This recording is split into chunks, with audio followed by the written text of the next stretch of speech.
Bismillahirrahmanirrahim. Assalamualaikum warahmatullahi wabarakatuh. Perkenalkan, nama saya Sarah Fala. Di sini saya akan mereview buku yang sudah saya baca, yaitu buku What Happened with Your Life, dimana buku ini mengajarkan bagaimana caranya kita menyelesaikan sebuah permasalahan yang terjadi di dalam hidup kita sendiri. Bagaimana caranya kita merespon, bagaimana caranya kita belajar ya ketika ada sebuah permasalahan kita bisa menyelesaikannya.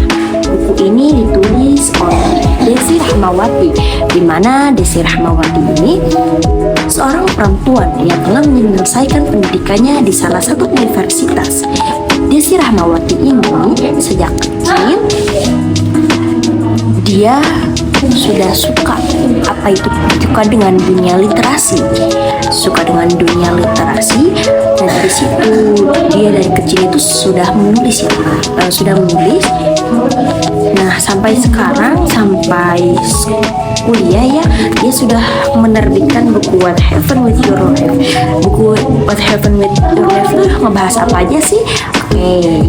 Buku What Happened with Your Life ini ngebahas tentang, pertama, jadilah diri sendiri, terus raihlah mimpimu, terus lupakan masa lalu, fokuslah masa depan, dan juga cintailah dirimu. Yang pertama ini jadilah diri sendiri. Kenapa sih kita harus menjadi diri sendiri? Dan di buku ini diajarkan kita tidak boleh membandingkan diri kita dengan orang lain. Kenapa kita tidak boleh membandingkan diri kita dengan orang lain? Karena kesuksesan orang itu berbeda-beda. Ada yang sukses duluan, begitu sebaliknya. Tetapi kita nggak boleh iri ketika kita melihat teman kita yang sukses duluan, karena proses orang berbeda-beda. Kita tidak bisa mengikuti mereka karena hasil juga itu berbeda-beda. Nah, terus juga diajarkan bahwa harus jadilah diri sendiri.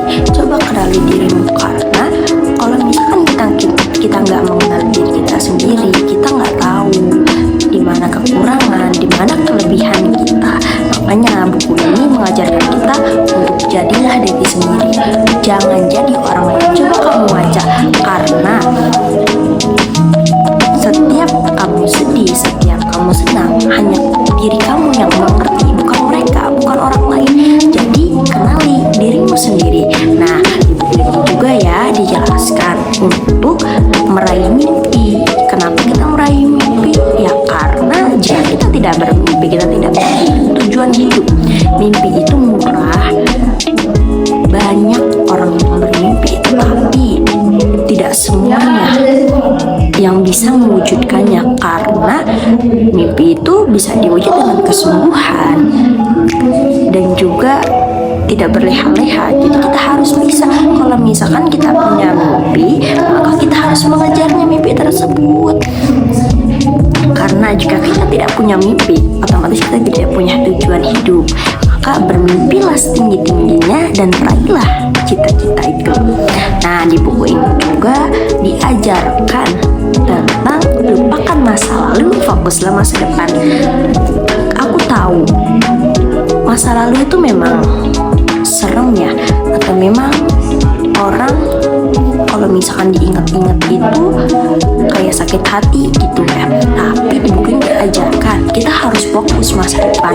Kalau misalkan kita fokus masa lalu, otomatis kita merasa terbebani, kita nggak bisa nih meraih impian kita.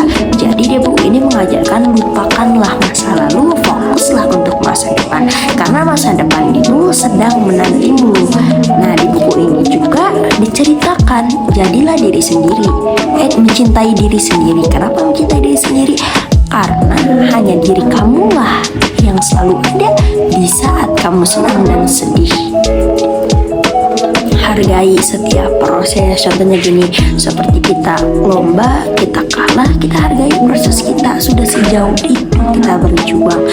Kalau misalkan bukan ada diri kita, siapa lagi? Kalau misalkan bukan kita yang melakukannya, siapa lagi? Diri kita lah yang paham. Nah, di sini juga diajarkan ya, kita bukan binatang yang selalu terang di langit, bukan pula matahari yang selalu menjadi pusat tata surya. Pokoknya buku ini sangat lengkap ya. Di sini ada tentang diri, tentang masa lalu, tentang mimpi.